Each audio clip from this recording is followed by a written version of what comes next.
is better to operate 100 functions on one data structure to operate 10 functions on 10 data structures. Good evening, everyone.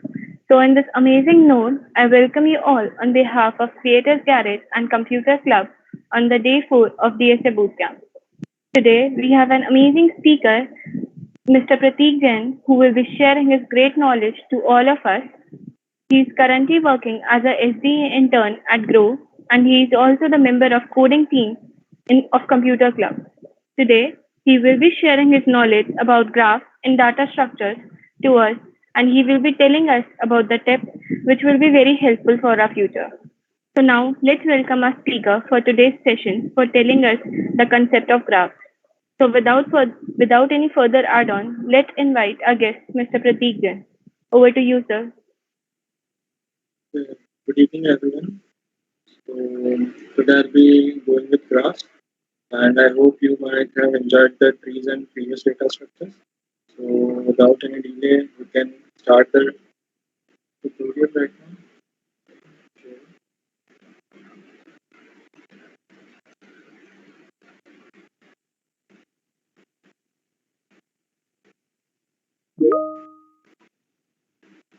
Yeah. So we are on graphs today. So everyone knows about graphs. What is graphs? That means everyone knows about trees actually. Let's start with graphs today. So you can begin. Graph is a kind of data structure. So first of all, if going in details, let me tell you an example, daily life example. Am I audible? Excuse me. Yes, sir, you are audible. Okay, cool. So let me tell you a daily life example. So suppose these are cities in the various countries, or in a particular country, these are particular cities. So all of the cities are connected by roads, some are connected by bridges, some, and everything is connected. So we can say we can represent this type of data structure, this type of representation as graph. So each and every city you can see is connected by multiple cities, or if it is not connected by a particular city, then there is a road between the city. So you can see that um, there are connections between different cities. So this type of data structure we can say is a graph. In case of tree, for trees, you might have studied that a particular city is connected with two cities, then two cities are again connected with another city. That type of data structure is a tree. But if there is a random connection between some components, that is called graph. So coming to the definition part, a data structure that consists of set of nodes and a set of edges that relate the nodes to each other. So you very well know that what are nodes and what are edges. This particular city, if we consider this as an example, then this particularly is known as node, and the connection between two nodes is called an edge. So the set of edges describes relationship among the vertices. So you can see clearly here that Dallas is connected with Chicago, but you can see again Austin is connected with Dallas. So what is this? This is a relationship between two particular components of graph. So moving ahead. So yeah, that was an informal definition of graph. A data structure. This was an informal definition. And moving with the formal one, a graph is a function which will consist of vertices and edges. So and there is a kind of relationship between particular vertices, and who is the one to relate from vertices, that are the edges part. So here we can see B of G. So it is a finite non-empty set of vertices. So this is a finite because it cannot be an infinite, because that won't make a graph. That won't make sense even. So we can say that a finite count of vertices connected by a set of edges is called a graph. So this is a formal definition. Moving ahead. So yeah, coming now we know very well know that what is graph. So we should know what are the types of graph. So we can say there are two types of graph: directed ones and the undirected graphs. So what are the directed graphs and what are the undirected graphs? And from the term itself, you can know that directed means which has some direction between two. There is a connection between two nodes, and if it has a particular direction, then we can say that the graph is a directed graph. And if there is no direction, means A, suppose here we can see A and B. So these both nodes don't have any particular direction. Means we can move from A to B and we can also move from B to A. So that is what is called as undirected graph. So this is the definition part. When the edges in a graph have no direction, the graph is called undirected. And when the edges in the graph have direction, that is called a particularly a directed graph. So if we can say, suppose there is a route between two cities, and suppose there is a river. Suppose, for example, there is a river and the flow of the river is only in one direction. So we can just move from one city to another city just in the one direction. We cannot move in the reverse flow. So just a daily life example of directed graph. And undirected graph already set some cities which are connected by roads, so we can move in both the directions. So here is an example. So everyone can see this loop here. So in the later slide, we'll talk about it. But remember this, this is a loop. Okay, I'll tell you what it means and what it is, what its significance is. And this double, this is also I'll tell what is 1, 2, 3 and 3 to 1.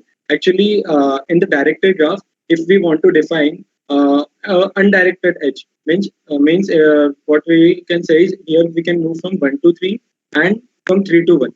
So uh, means it has a particular direction, but if you want to define that both the from both the cities we can move to each other, so we represent the graph like this. So coming ahead, yeah, so there is a particular another kind of graph here, so that is called a weighted graph. So what weighted graph, I already said, if there is a relationship between two cities, so which means what kind of relationship it has. From the previous examples we don't see any particular kind of relationship, means just they both are connected. But if we can say that these two are connected, and the uh, petrol which our vehicle takes to move from this city to this city is 200 ml, suppose. And suppose here 1300 ml, here 600 ml, 1400 ml. So there is a specific uh, quality which is defined by this particular edge. So that type of quality is represented in weighted graph. What means here you can clearly uh, here you can clearly see 200 means what 200 replies is, if you move from Austin to Dallas, then it will cost you 200 units, and if you move again from Dallas to Austin, it will cost you 200 units again. So this is an example of weighted graphs. So you can clearly see the weighted graph example in a case of, suppose, taxis, what we say taxi apps like Uber also, Zomato also use it for delivery service. So what they use is they will find the particular route from one destination to another destination, and the route which cost them the minimum, that they the route that cost them minimum, they pick that route. So here we can clearly see 200. Suppose if we wanted to move from Austin to Denver, then what will be the minimum cost to? So see, you can see Austin to Dallas will cost you 200, and Dallas to Denver will cost you 780. So that will be the minimum cost route. There is another route also. Suppose Austin to Houston, Houston to Atlanta, Atlanta to Washington, then Dallas, and then Denver. This route will cost you so much amount of units. So this is the minimum. So you can clearly see what I'm explaining means the application of weighted graph. You can clearly see here. So moving ahead, yeah. So coming to the coding part, first we wanted to learn some specific terms which are used in graphs. So there are some graph terminologies here. So coming to adjacent nodes. So what does adjacent nodes means? If two nodes are adjacent, if they are connected by an edge, means there is a particularly single edge between 5 to 7, just a single edge. So that two nodes are called as adjacent nodes. So 5 is adjacent to 7, and 7 is adjacent from 5. This is the what we particularly say. If we don't have any direction here, suppose it is a directed graph, you can clearly see an arrow here. But if we don't have any direction, then both 5 and 7 are adjacent to each other. Then coming next to path. So a sequence of vertices that connect two nodes in a graph. So suppose if we pick one example here. So I told you Austin to Dallas and Dallas to Denver. So it is a particularly one path from Austin to Denver, and second path was Austin to Houston, and this was a second path. So that is what we say, the sequence of vertices that connect two nodes in a graph is called a path. And coming to simple path, a simple path is a path in which all vertices, except possibly in the first and the last, are different. So, what is a simple path? This vertices means we simple path only the start starting and the ending part, except that all are different vertices. Suppose here we see all are the different vertices if we come to Denver. But if we see Austin, Dallas, Dallas again Austin, then again Dallas, and then Denver. So that is not a simple path because Austin is repeated twice. So that is what we mean. This is a simple path here. Coming to complete graph, a graph in which every vertex is directly connected to every other vertex. So if we say, suppose here only we can see Austin to Dallas, but Austin is not connected to Denver. So that this is not an example of complete graph. What a complete graph signifies is Austin should be connected to all other vertices except it itself. So that is a complete graph.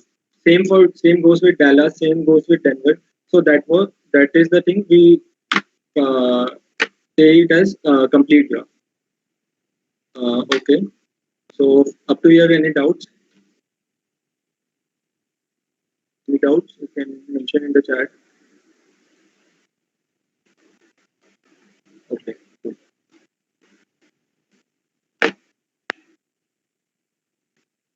Okay. Then coming to cycle. So what is a cycle in a graph? So if starting from one node, we again come back to that node itself. Then that part is called a cycle in a graph. So a cycle is a simple path with the same start and the end vertex. So here if we see, it is an undirected graph. So we can move in any direction. So coming to 2, 2 to 1, 1 to 4, 4 to 6, 6 to 7, 7 to 5, and again 5 to 2. So we can clearly see there is a cycle existing in this graph. So if it was a directed graph, suppose and there is a direction between 2 to 1 and 2 to 1 and 2 to 5. So we don't see any cycle because we can move from 2 to 1 and we cannot move from 5 to 2 again. So there is no cycle present in this type of graph. So you can also see here we don't have any cycle in this graph.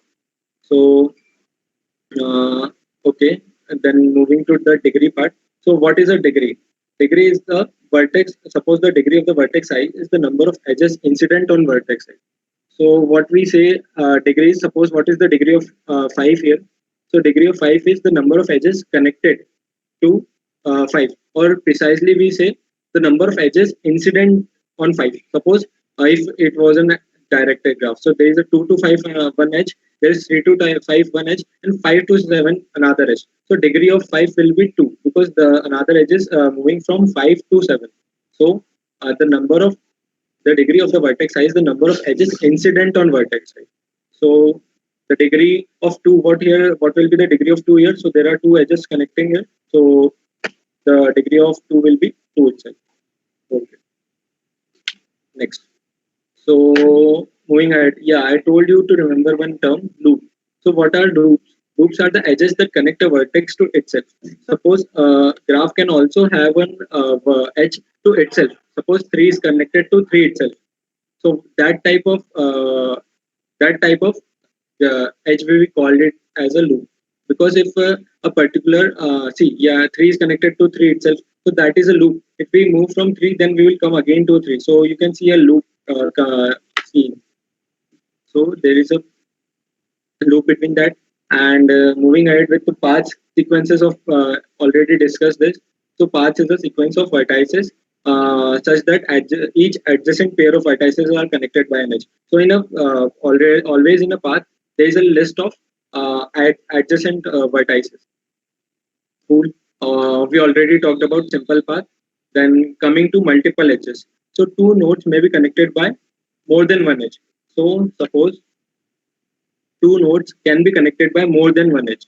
What it signifies is, suppose 1 and 2. This can be connected by more than one edge. Suppose one is connected to 2 and one is one more time connected to 2. Means 1 and 2 can have two different edges here. So that type of representation we call it as multiple edge. Moving ahead with simple graphs, if a graph has no loops and have no multiple edges, that type of representation we call it as a simple graph. So clearly you can see this is an example of simple graph. Why? Because this example does not contain any loop, means no vertices is connected to itself, and it also does not contain any multiple edges, means each vertices, adjacent vertices are connected with single edge. Okay, so going ahead with the theoretical part. Okay, so there are some things which we need to learn. Undirected graphs are connected if there is a path between any two vertices. Okay, so if any undirected graph, we call it as a connected graph if there is a path between any two vertices. Suppose, yeah, moving ahead with this example. So this is a example of connected graph. Why? From two we can go to any node. Means if we say that 5 and 3 don't have an edge, so from two we cannot go to three. So that is not an example of connected graph, complete graph. But if we say that there is path between 2 and 3, so here we can say clearly a path exists between 2 to 3. So that is an example of connected graph. What are directed graphs? So, okay. So, strongly connected, what does this word signify and what does connected signify? So, if we say that in undirected graph, there is a path between two edges, then we call it as a connected one. And directed graphs have a particular direction. No, so we cannot say that if suppose one is directed to two and two is not directed to one. So we can say that one has a opportunity to go to two, but two cannot be received from one. So that is what we call it as a weakly connected graph. But if there is an edge between two to one and one to two, which it those both have edges, then we call it as a strongly connected graph. Okay. So moving ahead, um, directed graphs are weakly connected. Okay, we connect if their two vertices don't have two edges in both the direction, then it is called as a weakly connected graph. So a complete graph has an edge between every pair of vertices. So we already covered it. So remaining itself, it has an edge between every vertices. Okay. So we completed the theoretical part and moving ahead with some properties of graph. So what are the number of edges? So we can say that number of edges in an undirected graph. So the number of possible pairs in n vertex graph is n into n minus 1. So how we can see this? Suppose there is a graph here, we can say. So how many possible pairs we can pick from this n edges, n vertices. So that is n into n minus 1. You might have heard about NC2, but we can pick two times AI and IA. So 2 into n NC2. So it will be like this, n into n minus 1. Cool. So another, since edge UV is the same as edge BU, the number of edges in an undirected graph is n into n minus 1 by 2. Okay. So in an undirected graph, we call it as same edge, I to A and A to I. We consider it as a single edge, so n into n minus 1 by 2 will be the formula. So till here, any doubts?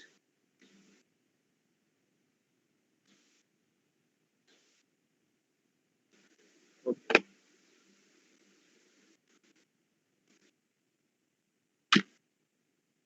Okay.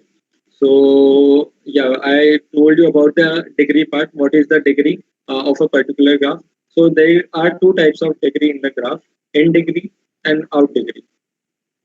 So for a particular node, if we say that there is an edge from 1 to 2, so a particular edge is coming inside it. Means for remembering purpose, we can tell like this. So a particular edge is coming inside 2, so we count it as an in degree number. So in degree of vertex I is the number of edges incident to it. That is the number of incoming edges. So in degree of 2 will be 1 because there is only single edge coming from 1 to 2. What will be the degree of 8 here? So there is no edge coming from any of the particular vertices or nodes. So the degree of 8 will be 0. So similarly, the same thing goes with out degree. So the number of edges incident from 5 to another nodes, that is what we called as out degree. So from 2, we clearly see that there is a single edge incidenting on 5. So the out degree of 2 will be 1 only. So out degree of 2 will be 1. Here we can see that two edges are incidenting. So the similarly out degree of 8 will be 2. Okay. So now we have covered all the theoretical part and some properties also of the graph. Now we can go with the representing part. How we represent graph data structure in the form of code or in the form of our coding part. Okay, cool. So graph representation. So for graphs to be computationally useful, they have to be conveniently represented in programs. So how do we represent that? So there are basically two representations of graphs. One is the adjacency matrix we use, and one another is the adjacency list representation. So you all have heard about these terms in the tree part also. So what is adjacency matrix and what is adjacency list? So we can cover it how to use them in graph also. So same goes with the graph. So adjacency matrix, what we can say is it is a square grid of Boolean values. So suppose why it is a square grid, because we wanted to know if there is a connection between each pair of vertices. So for each pair of vertices, we wanted to know that suppose zero is a particular node. So if we wanted to know that zero is connected to how many edges. So how many vertices. So see here we can see that zero is connected with zero. No, zero is connected with one. No. So is zero connected to two? Yeah, it is connected to two. So similarly, it is a Boolean matrix which clearly signifies the graph representation. So if the graph contains n vertices, then the grid contains n rows and n columns. So yeah, it will be an n square matrix depending on the number of vertices. So moving ahead with the third point, for two vertices numbered I and j, the element at row I and column j is 2 if there is an edge from I to j. You have to remember this I to j, otherwise false. So because why I to j? Uh, this is particularly for directed graph. Coming to the undirected graph, there is no such specification. But in case of I to J part, suppose we can see that if 1 and 3, there is an edge between 1 to 3, means the edge goes from 1 to 3. So you can see that in the in this part only, the 1 to 3, here it is 2. But in 3 to 1, it is false. Why false here? Because there is no particular edge coming from 3 to 1. So we can say that this is false. So this is how adjacency matrix looks like for this graph. You can see, I can wait for a second. You can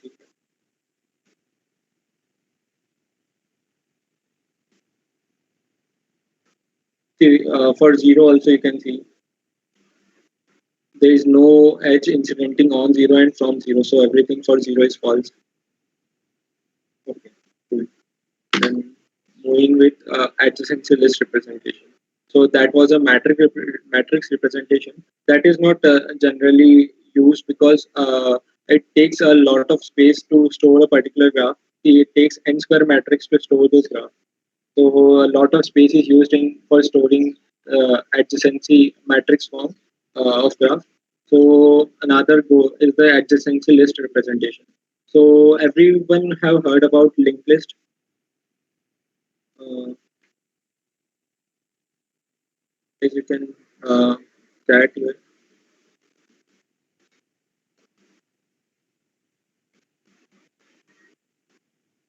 So is everyone familiar with linked list part? How linked lists are used and how a particular connection signifies, what a particular connection signifies in a linked list? Anyone?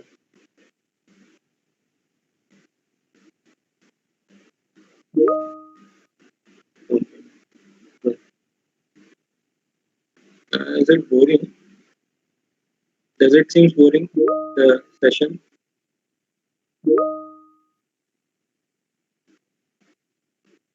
Or am I moving fast, very fast? You can chat here. Our Ryan will let me know if anyone has any doubt. Please be interacting. Okay, cool. So again, coming to the adjacency list part. So how a linked list is used to store a particular graph. So a graph of n nodes is represented by one-dimensional array L of linked list, where L of I is the linked list containing all the nodes adjacent from node I, and nodes in the L of I are in C. What this particularly 2 points mean. Suppose there is a edge between 1 and 2. So we talk about directed graph here. So in the adjacency list of one, what we will store? We'll store two and three. So why we'll store two and three? So because there is a connection from one to two and three. So we can move from one to two and three. So the adjacent nodes from one to two and from one which are having connection from one. So that will be stored in the adjacency list of one. So what will be the adjacency list of two? It will be only three. So we can see the representation of this graph here, how a adjacency list is used to store a graph.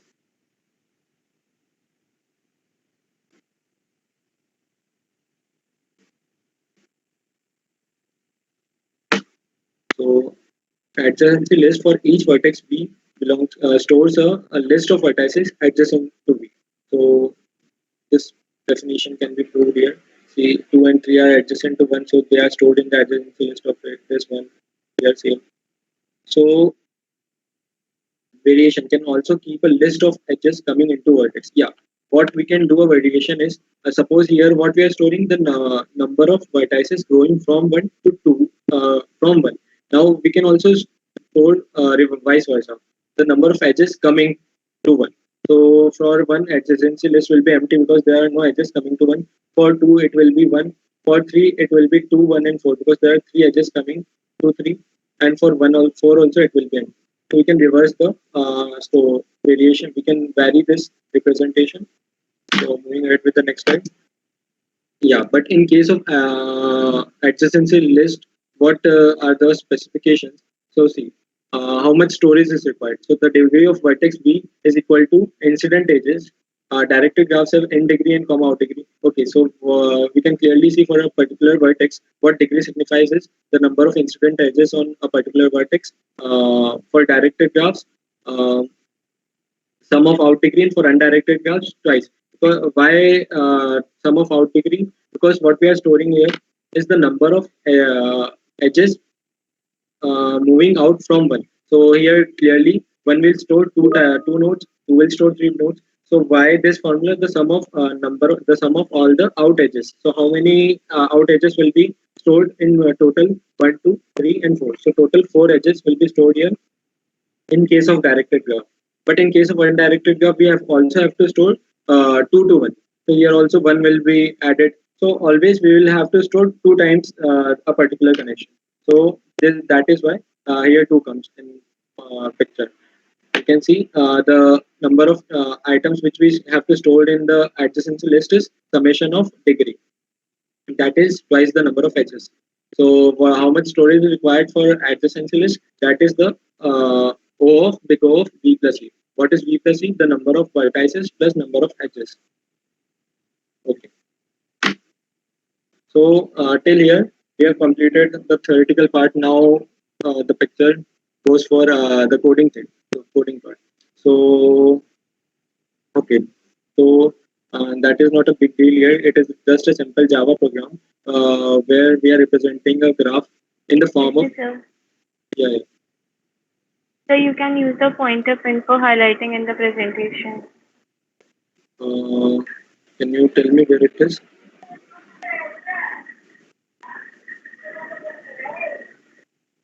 Can you tell me actually?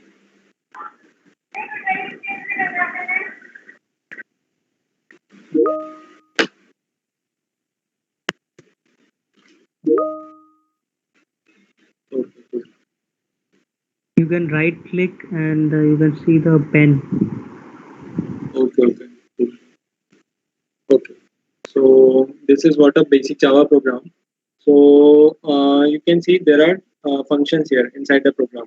So you better know about the functions, but why we use functions. So to differentiate a particular function, means to differentiate a particular property, what type of what this function do. So this function used to add an edge in the program. This particular function is used to print the graph. So this is a basic representation of graph in form of adjacency list. So always a Java program starts with its main method. So we can start it from here. So it is a static program. We are not taking anything as an input here. So see, here we have defined the number of vertices as 5, and we declared an array list in the form of in array list integer. That is what it is storing. ATJ we named it, and you very well knows this representation. Array list we are using here. So yeah, now what we are doing is we are adding a particular new array list. Means we are assigning a new array list in for each particular node, and what we are doing is we are adding a connection between two edges. So what we are doing, we are calling again and again add edge function. So what does add edge function do? We are passing 0, comma. So what does add edge function do here is we it makes a connection between both the vertices. So this is for undirected graphs because two connections are made. If we replace, we cut to cancel this line. Suppose so that will become a directed graph. Suppose there is a direction between 0 to 3. So it will only be stored in case of 0. Means 0 to 3 will only be stored. For now, we are storing both for 0 and 3. Both for 0 and 3, it is stored here. Okay. So now up to here we have completed the formation of graph. So suppose how our graph will form. Suppose here is 0, we make a connection between 3. Okay, 0 to 2, we also made a connection between 0 to 2. Adjacency of 1 to 4, so we made a connection between 1 and 4. And 1 to 3, so there is a connection between 1 to 3. 1 to 2, so there is a connection between 1 to 2 also, and 2 to 3, so there is a connection between 2 to 3 also, and adjacency of 3 to 4, so there is a connection between 3 to 4 also. So this is what our graph will look like. So 3 has particularly 4 connections, 0, 3 with 4 with 1, and this is what our graph will look like. So now we'll call the print graph function. So how our graph will will be printed. So we'll call this function. What we are doing is we are just calling each and every node here. So it will be the adjacency of size. So how many nodes will it represent? 5, 0, 2, 3, 1, 4. So this is what it will look like. And adjacency list for vertex I, and for vertex I it will print the number of vertices which are connected to 3 here. So this will be the basic program which represents the adjacency list formation. So okay, now that was a basic program which is used to connect the various nodes and make connection using adjacency list. So moving ahead with the algorithm part, you all have heard about the DFS part. What is DFS and what is BFS? So uh, you all have heard, no? So DFS is a okay. In case of trees, what you have done the same thing you have to do in the graph also. So that is what a pseudocode looks like for DFS. DFS can be used both as the recursive and iterative. So DFS is depth first search. So we go deep inside in the maximum depth we can reach, and from that depth we'll return our program, and that will again return to the first node which we have put inside our stack. So you can see here is the pseudocode. So DFS recursive of G of S, then we mark the particular node as visited. Why we mark the particular node as visited? So that because I told you know that in the adjacency list there is a connection between 1 to 3 and 3 to 1. Suppose if this connection is already covered in adjacency list of 1, then why we have to revisit for 3? Because that will be a loop condition. No, it will be an infinite loop condition. Suppose if we don't do this thing, okay, if suppose we omit this thing, then what will happen? It will move to 1 to 3. It will reach to 3 again, and 3 again contains 1. Then 1 will again contain 3, then 3. So it will be a recursive means it will be a recursive no, infinite loop type condition. So that's why we have to mark it as visited, so that this we do not face this condition here. So if we'll mark 3 as visited here, suppose 3 is now marked as visited, and then again 1 is also marked as visited, it is already covered. So if 1 is marked as visited, so we will not move again to 1, because we are checking it. If W is not visited, then only we are calling that recursive of W. So you can clearly see this example, what this example is. Suppose this is a graph. Okay, so yeah, it looks like tree, I know, but okay, we can consider it as a graph because every tree is a graph. Remember this. So 1 to 2, 2 to 3, 2 4. Okay. So now we put 1 inside the DFS stack. Okay. Then from 1 we'll visit to 2 because 2 is stored in ahead of the adjacency list condition. So this is what adjacency list of 1 looks like. So we'll move from 1 to 2. So for now we are on 2. We'll mark 2 as visited. We have already marked 1 as visited. Now for 2, adjacency list looks like 2, 4, 5, and then we will move to 4. Okay, now 4 does not have any child, there is no child here, so we'll return from 4 to again to 2. Okay, that is what return statement. Then we'll move from 2 to 5, then again 5 does not contain any child, and then again we'll return to 2. So this all are marked as visited. We are marking every node as visited here. Then again we'll move to 1. 1 was in our stack, so from 1 we'll again move to 3 because 3 was the only unvisited node for 1, and then this is how we cover every node of the graph, and what our DFS will look like: 1 2 4 5 3. So if you have studied what this type of representation looks like, what type of traversal it is, if you have studied, please very well, you can tell anyone.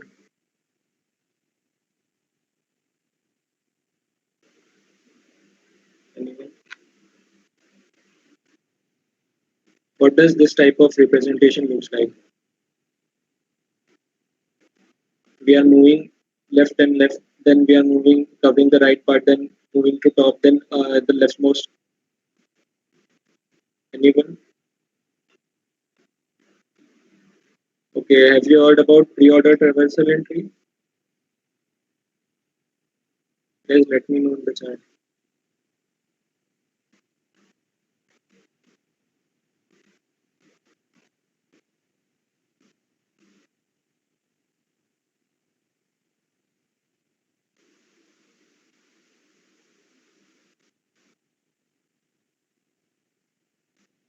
No one? Okay, is it out? Searching for visited will consume time. What is the optimal way to do it? So, what do you want to search for? You can unmute or you can write in the chat.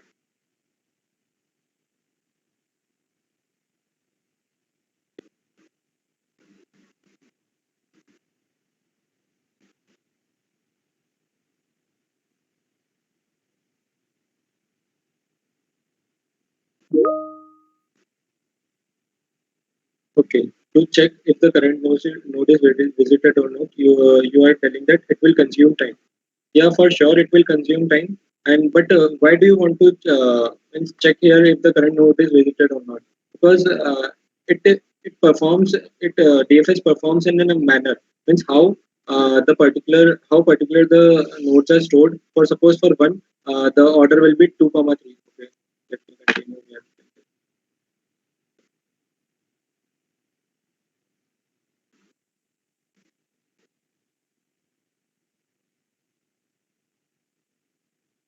Okay, so what adjacency list for this graph will look like? For 1 it will be like 2 comma 3. For 2 it will be like 4 comma 5. For 3 it will be empty. For 4 it will be empty. For 5 also it will be empty. So how DFS perform is, from 1 it will jump to 2, and it will check that if 2 is visited or not, and then only if it is not visited, then only so it performs in a manner. So we don't have to revisit again 2. Suppose we don't have to revisit after 5. Suppose, so it performs in a manner how it is stored. If suppose in case of, suppose for here if 3 was stored before 2, so it will pick 3 first and then it will pick 2 again afterwards. So it performs in a manner. Okay, what I'm going to. Got it? So the maximum time which we need to check if the node is visited or not is O of V, the number of vertices or the number of edges O of V only we can say. So the number of edges in the graph present. So that is what the maximum time complexity requires. Okay, I think might answer your question. So we can go ahead from here. Okay, so here everyone, yeah, I was talking about pre-order traversal. So do does not look like pre-order traversal for you if you have studied graphs. The leftmost, as much left as we can go, and then we can have to move ahead. So just a quick I got from the observation. So okay, we learned about what is DFS, how it is performed, uh, what are the various specs in DFS. So what are the applications for DFS? So one of the application for DFS is finding connected components. So first of all, we have to know what is connected component. So connected components is the number of components from which each and every means for a particular component, each and every vertices is accessible from a particular node. Suppose for one we can go to two, we can go to three, but from one we cannot go to four. So these both are a part of different connected components. So that is what I mean to say is if there is a particular component, so for that component from every node we can go to every node. So that is what we say is a connected component. So in this graph, we can clearly see there are three connected components. From one we can go to two, from one we can go to three. From three also we can go to both, and from two also we can go to both. So that is one connected component. But from one we cannot go to four and five because there is no connection between any of it, any of this. So that is a different connected component. Four and five are different, and six is uh, the third connected one. So DFS is used to find the connected components. So how it is used, you can check here. So DFS what how DFS performs is it dives deep inside. So from one it will dive to two, from two it will dive to three, and from three it cannot dive anywhere because from three we cannot go to four, there is no edge, and from three we cannot go to one because it has already been exited. So we can see that whenever at DFS ends, we can find one connected node. Remember this: whenever a DFS ends for a particular node, we can find one connected component there. So see, this is a code for DFS, and yeah, coming to this part. Okay, that is a graph representation here, and that is the visited way which I'm using. We can say it as a dictionary or any array also we can say. Just for making the if else condition if it is visited or not, we have to use one array or one dictionary or one map to find that. Okay. So void find connected component. So how it is used? First of all, we mark each and every visited or used as false. So we have marked each and every used as false because for current scenario there is nothing visited. Okay. Then moving ahead, we run a loop to each node, and what we do is we perform this choice. We perform a choice. What is that choice? Is if that particular node is visited, we don't call DFS there. If it is not visited, then we will call a DFS and we'll find one connected component. Because I already said what a connected component is. We can go from one edge, from one node to each and every other node. So in a particular DFS, I'll find one connected component. So this com.clear, why I'm doing com.clear here? Because I'm storing the connected components in a vector. So I have to clear it first because there can be multiple connected components. So for the second one, we have to clear it first to store a new one. Okay. So if I'm performing a DFS here, so for I, suppose you can see here, we can see take this example. So for one, yeah. So for one, our DFLs will look like one, then two, and then three. Now we cannot go ahead of three, so we have find one connected component here. Then again we'll move to, so here we find one connected component and it will get added to com.pushback. See what we are doing is we are pushing that one connected component, so our count will look like one, then two, and then three. So this is our vector which will look like in the first DFS call. Okay, this is a general DFS what we are writing. Okay, and we are printing this connected component here, so it will be 1, 2, and 3. Now this is one connected component. Excuse me, sir. Okay. Yeah. Sir, can you slow down a bit? Okay. Okay. Sorry. Cool. So here we find one connected component, 1, 2, and 3. So this is one connected component. And secondly, what is the connected component here? 4, 5. Why it is 4, 5?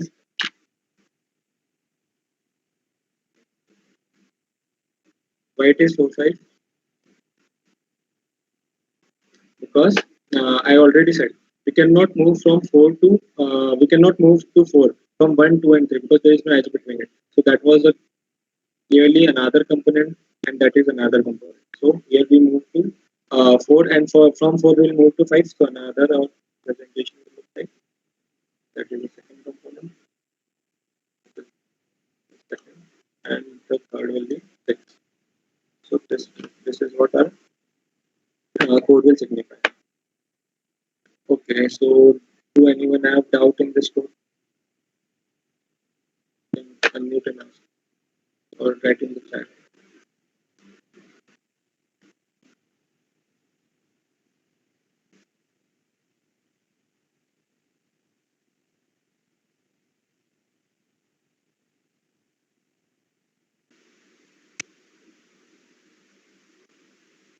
No one. So is connected component clear to everyone? Because I had added some questions in the PPT so that you can put it. It is very simple. Just what we have to do is you have to call multiple times DFS and for each particular node. If it is already visited, then move ahead, and if it is not visited, call a DFS for it and just add it into an array in the DFS call. So suppose here we are adding each and every component in the array. So the vector will look like 1, 2, 3. Then it will look like 4, 5. Then again it will look like okay. So that is what we call it as a connected component. So that is what one application of DFS. DFS is used to find connected components in graph. So you can move ahead. Okay. So that is all about DFS, and we come over onto DFS algorithm. So DFS was depth first search, and DFS is breadth first search. So we cover here a particular breadth, and then we will move to another.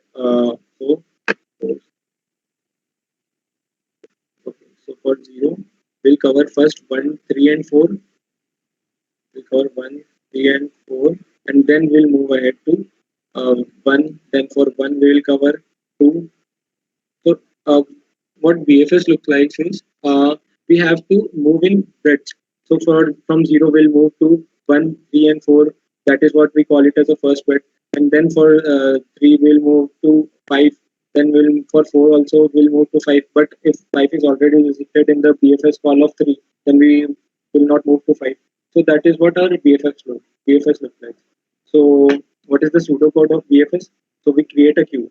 Queue data structure is used in BFS because we have to maintain the order here. Which type of order we have to maintain? First in, first out. Everyone knows, no? This is the FIFO functionality we use in queue.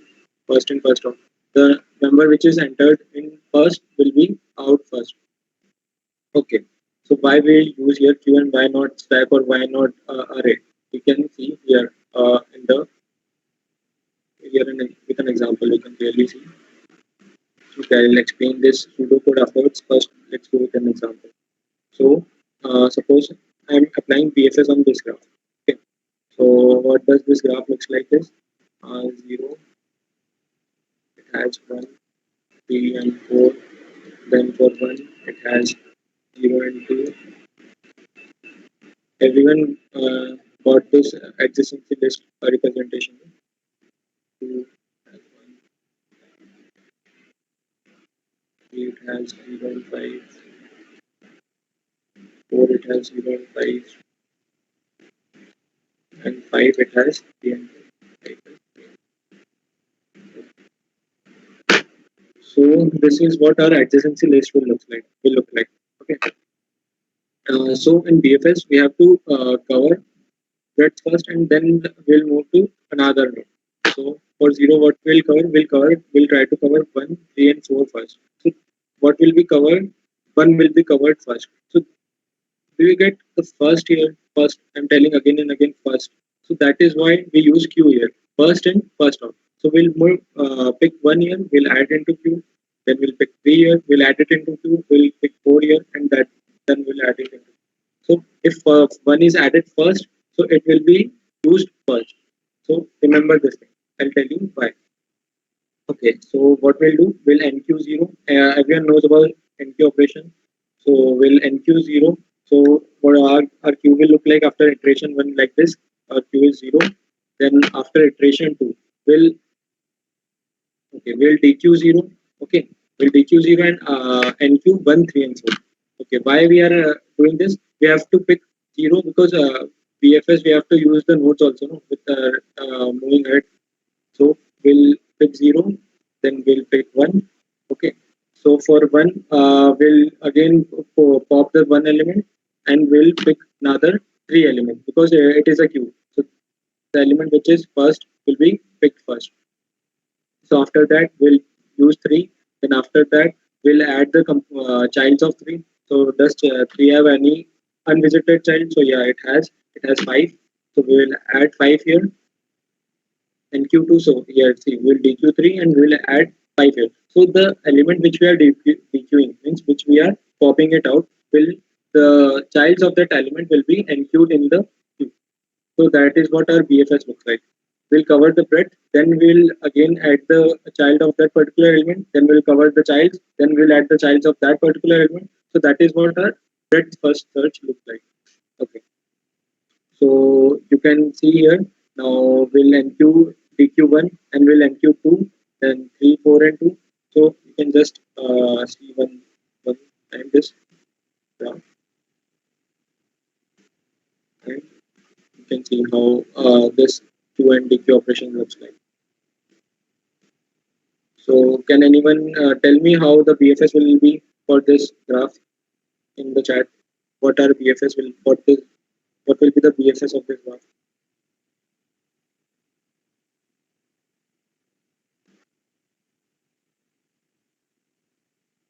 Anyone?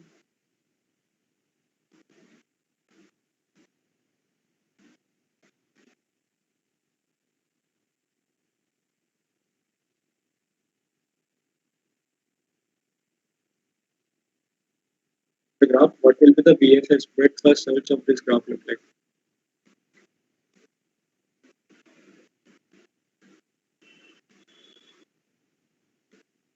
Yes, Karan. Okay. So Karan has answered 0, 1, 3, 4, 2, 5. Okay. Anybody else?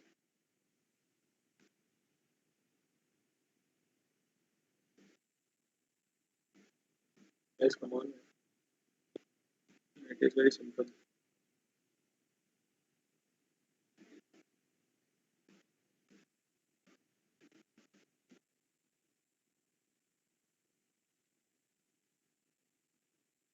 Okay, just tell me, is this representation, BFS representation, right or wrong?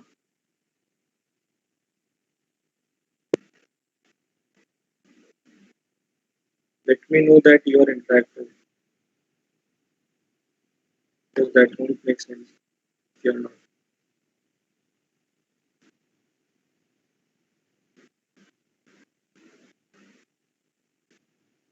Nobody else? Anvesh?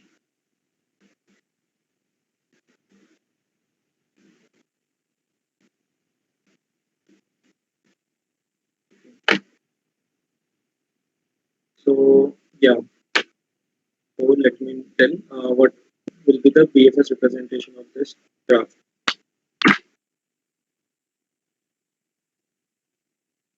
This is what our BFS representation of this graph looks like. 0, 1, 3, 4, 2, 5. So, you are correct. How will be this?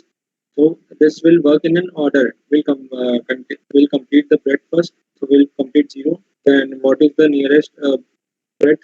And in a particular order. So for the nearest breadth, there are 3 nodes, 1, 3, and 4. So what is the according to priority? So one is prior because it comes first before 3 and 4. So we'll pick 1. Then we'll add 2 to it. And 3 was first added before 2. So we'll pick 3. Then we'll add 5 to it. So then 4. And 2 was added before 5. So then 2. And at last we'll take you 5. And that will be the BFS representation. So coming to the coding part. Okay. So yeah, that is again a Java function. So coming to main function. So here it is a static graph. I've added some edges here in this graph. So this is what our graph representation will look like, and I'm calling the BFS here. So I have to pass some node from which node I have to start. So from the from zero node, I'm starting the BFS. So see what in BFS we are doing. We are creating a queue and we are creating a nodes which is a boolean array to check if that particular array is visited or not, the particular node is visited or not. Okay. So we add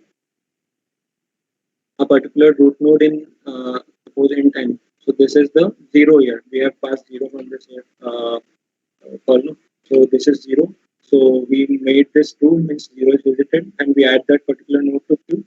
Then going to the while loop, we check the BFS will run until the queue is empty. So we'll check now what is queue.call. So this is a function used to remove the top element of the queue. Okay, so it will remove the top element of the queue, will print that element. Okay, now I told the element which we are dequeuing will add the child elements of that particular element. Okay, so we dequeued this particular element. So we'll add all the child elements present in the adjacency list of we'll add all the elements present in the adjacency list of this particular node. So we'll add each and every node, and we have to check before adding that the particular child node is already visited or not. If it is not visited, then only we'll mark it as visited and add that particular node.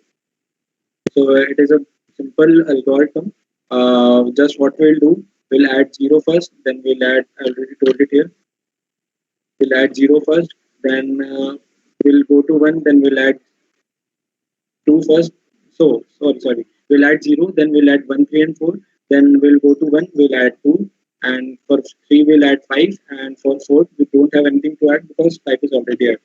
2. So, this is what BFS representation of the graph looks like. So, yeah, okay, we completed the coding part. We can go ahead with time and complexity. So, what is the time and complexity used in BFS? So, it is O of V plus E because we are visiting the whole graph in single traversal. Means in one traversal only we are visiting the graph, and we are just using one traversal to find the BFS of graph. So, that is what the time complexity looks like. O of V plus E. Where V is the number of nodes and E is the okay. Okay. What is the space complexity? So we are using an extra data structure that is Q. So and the number of maximum nodes which can be present in Q is O of V. So the maximum space complexity is O of V. Okay. So conclusion. What is the conclusion we picked out of BFS is breadth first search in Java is one of the things one needs to learn before one can proceed to solve game. And yeah, why BFS is used to find MSP and shortest path.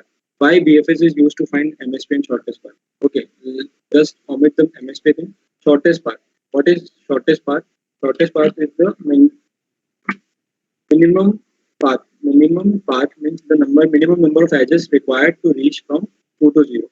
So you can see here that from 0 to 2 there are 2 edges, and in the BFS call we will get that minimum path only.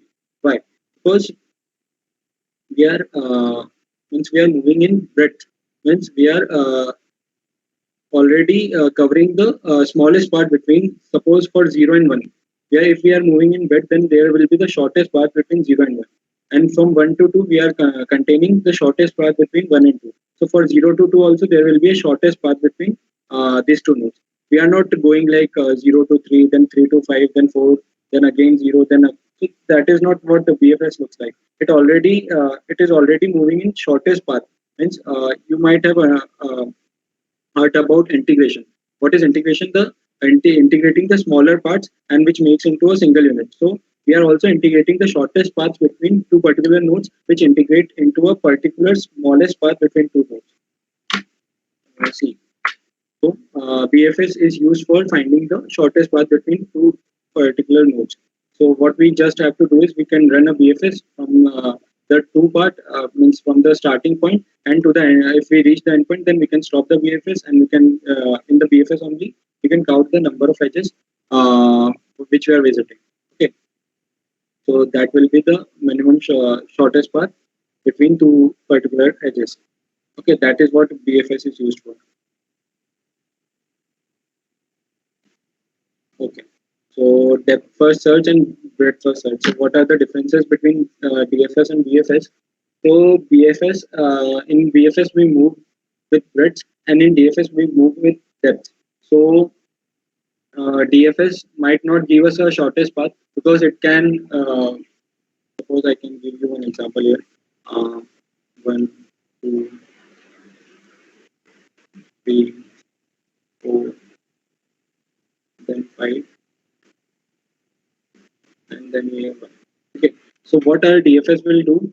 DFS will go to 2 first, then 2 to 3, 3 to 4, and 5. So here, how many traversals we are requiring for going to 5? 1, 2, 3, 4. So after 4 edges, we will reach to 5. Okay, 4 edges are required to reach to 5. But in case of BFS, we'll directly reach in one call to 5. So just one call is required to reach to 5. Okay, so that is what makes sense here. The main difference between BFS and DFS. Okay, and in case of DFS, we can clearly see that the stack data structure comes into picture, and in case of BFS, we use queue data structure. Okay, now comes the minimum spanning tree. Okay, just go.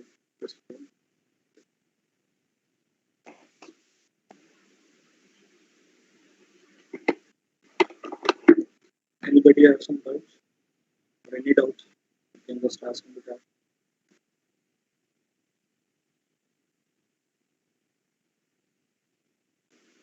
Any doubts, guys? Till here BFS, DFS, connected components, or graph theory. Any doubts?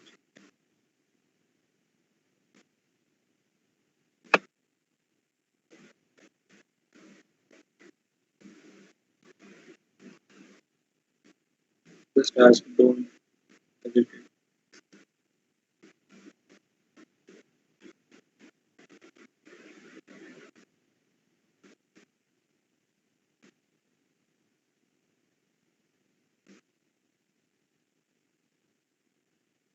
Seems everyone is going to score full marks in this part. Good. Okay. Okay, then you can move ahead.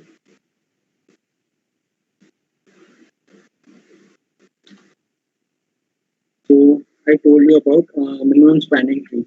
Here, one word I had used in the application of BFS, minimum spanning tree. So first of all, before minimum spanning tree, what is spanning tree? So spanning tree, everyone knows a tree. What is tree? So minimum spanning tree means the tree present in graph from which means in that particular tree from one node we can go to all the nodes in the graph. Suppose give you example. So yeah, so this is a graph. So what will be the spanning tree here? The number of nodes in the spanning tree will be equal only because for each node we have to travel, but the edges will decrease. Why the edges will decrease? Because you can see that without this edge also we can go to 5, because without this edge we can go to 5. How? From 1 to 2, 2 to 3, 3 to 4, and 4 to 5. So this is what a spanning tree looks like. So we can remove unnecessary edges. Suppose here also we can remove this particular edge and we can still go to 2 from 1. So the number of edges in the spanning tree is equal only because we have to visit all the nodes, but the number of vertices is equal, and but the number of edges decreased and gets decreased. Okay. So that is what a spanning tree looks like. In the case of spanning tree, we can go to any node from any node. Okay. from 4 we can go to 1, from 4 we can go to 2. But suppose if we remove this edge also, can we go to 2? No, we cannot go to 2 because there is no connection between 3 and 2 or 1 and 2. So that will not be a part of spanning tree. Okay. So coming again to the theoretical part, so we'll learn about spanning tree and spanning tree. So these are the types of graphs, and for each we are going to find the spanning tree. So if we create a spanning tree from the graph, okay, that is, that is. So what is minimum spanning tree? So I told you once about the weighted graphs. So what is weighted graphs? If particular edge contains a cost between these two particular nodes. So that is what a weight looks like, and the whole graph is called as weighted graph. So the minimum weight weighing spanning tree. So the minimum weighing spanning tree is called MSP, the minimum spanning tree. So the cost of that particular spanning tree, if it is minimum in all the spanning trees, then we call it as MSP, the minimum spanning tree. So what I am talking is, suppose here, this is a spanning tree. So what is the cost of this weights here? 1 plus 1, 2, 2 plus 5, 7, 7, 7 plus 2, 9. Okay, there is a problem here, 4 it is. Yes, 4. So 1 or 4, 5, 5, 5, 10, and it is 12. So 12 is weight here. Okay. Now here 3 to 5 and 9, 9 and 5, 14. So 14 is the weight of this particular spanning tree. And here 1, 3, 4, 4 and 2, 6, 6 and 5, 11 is the weight of this spanning tree. And here 4, 1, 5, 5 and 5, 10. So 10 is the weight of this spanning tree. So in this, which is the span, which tree has the minimum weight? You can see this one. So this is what we call it as minimum spanning tree. Minimum spanning tree can also be multiple. It totally depends on the weight. Suppose if another spanning tree, contains same weight 10, then that also will consider it as MSP, minimum spanning. Okay. So what why this minimum spanning tree is so much popular and why it is used? So there are particular some applications for this. Why we use spanning tree, minimum spanning tree. So building a network. So if we wanted to build a network, so I told you for a path. Suppose we can say that there is a this much amount of liter of petrol we need. For another path, we need this much amount of petrol. So among that, we need to find the minimum so that we have to reduce the cost of transportation. So for a particular connection, the minimum amount of weight we wanted to find so that we can reach to each and every node of that particular tree. So there, minimum spanning tree comes into picture. So here we can see, suppose there are many routers in the network connected to each other. So there might be a possibility that it forms a loop. So to avoid the formation of loop, we use the tree data structure to connect the routers, and minimum spanning tree is used to minimally connect them. Okay. So we wanted to connect different routers in a particular graph. So what we have to do for having a particular connection, we use the tree data structure to see. Now this is connected like a tree, so that it don't have any loop inside. If suppose if there is a cycle here, so this node is connected to this node, and this is again connected to this node. So there is a cycle, and there is just wastage of what we say our current or our connection, what we say, internet connection. So to reduce this type of things, we use tree data structure here, and the minimum cost required to find this connection, we use the minimum spanning tree concept. Okay. So in case of clustering also, we use this data structure. So here clustering means that grouping the set of objects in such a way that similar objects belong to the same group. Okay. Suppose, okay, let me give you one example. So this is one.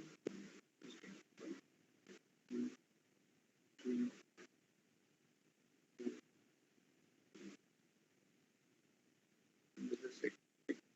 So suppose if it has a cluster 1, which is of 0, this is again of 3, suppose. So we can say that there are different types of values present in this. Suppose this is also one. So if we wanted to cluster the same type of this object, same type of quality, having this quality containing one as a value in the vertex, in the edge. So we can use the minimum spanning tree concept. And if we wanted to find the minimum part, suppose what a minimum spanning tree will find us is the minimum tree from which we can move from 2 to 4, from 2 to 5, means from each node to every node we can move. So that type of connection will be specified by minimum spanning tree. Okay. Our goal is to divide the n objects into k groups such that the distance between the different groups gets maximized. Cool.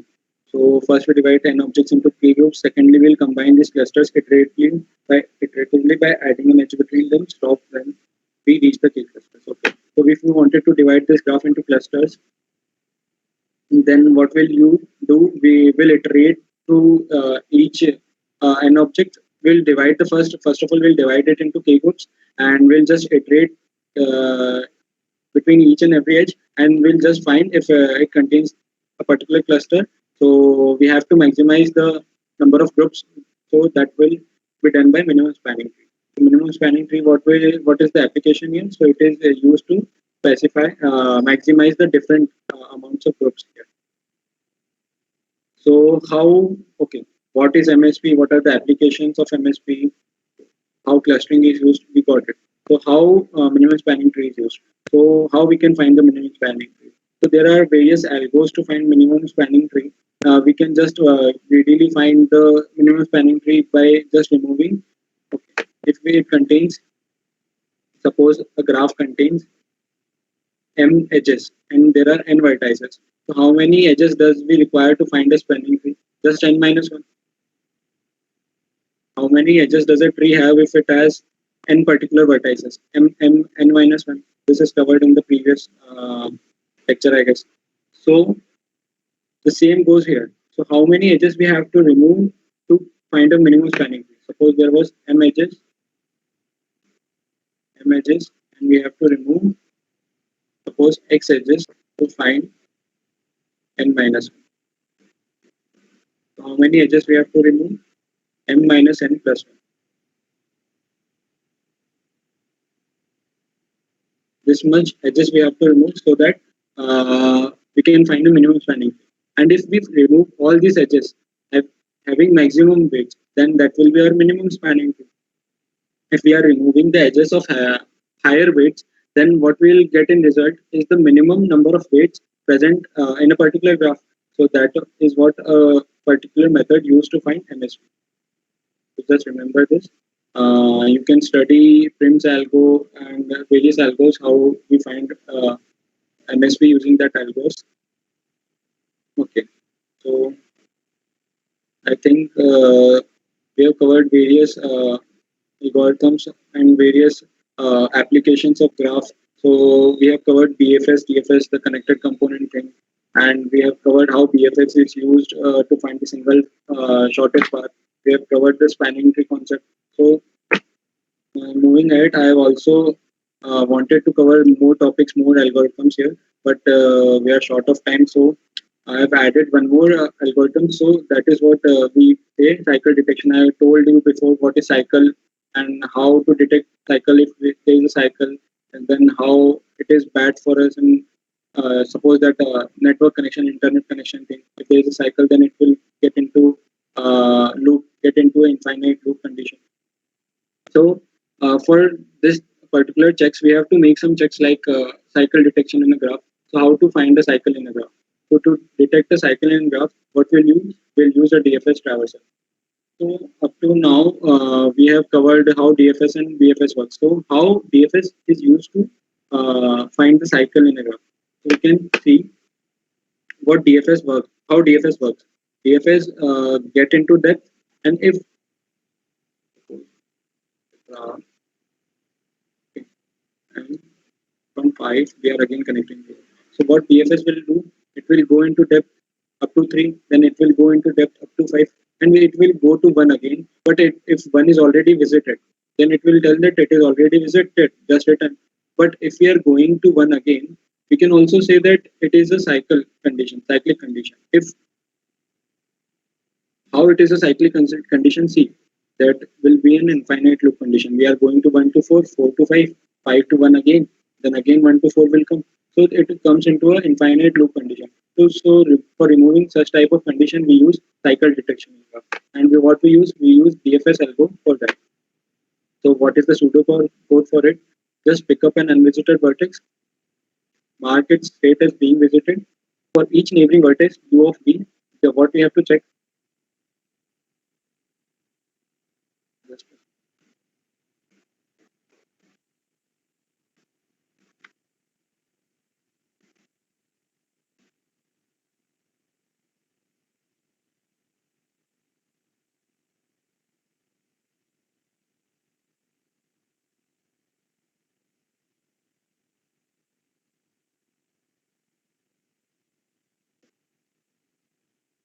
So what we can use is cycle detection for detecting the cycle. You can use the DFS part here. So how DFS is used? Just we are getting into the depth and we check if it is already visited. We say that it is a cyclic condition here, and if it is not already visited, we can say that the cycle does not exist. So here for 1 we are moving to 2, then 2 to 0, then for 0 we again come to 1. So we can say that this is a cyclic condition. So it will return true. So that is what our DFS our DFS algo will let us know that if a cycle is present or not, if this graph is cyclic. So here are the steps you can see. From 0 we will move to 1, 2, 3. This is the adjacency list, and if cyclic is called for 1 and 0, visited 1 is 2, then if v of 0 is already visited, then and I is not a parent. Yeah, one more thing what we have to notice is that if for 0 we don't have to check for 2 because 2 is parent of 0. So that is not what a cyclic condition looks like. We have to check a non-parent child already visited. Okay, so this is all about graphs here. There are some more algos which you can go on various websites like GFG and all, and you can study there. But this was all about the basic parts of graph. Almost I tried to cover yeah, every concept. Yeah, I have added some questions here regarding this topics on the cycle detection and all. So you can go and solve some questions in this from this. You'll receive this PPT. And, okay, open to doubts. If there are any doubts, you can ask in the chat box.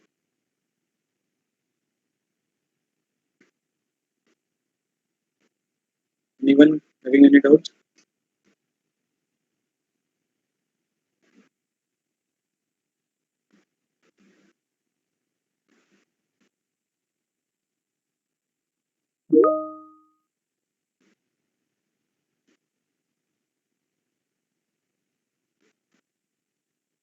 If anyone is having any doubt, you can put them down in the chat box.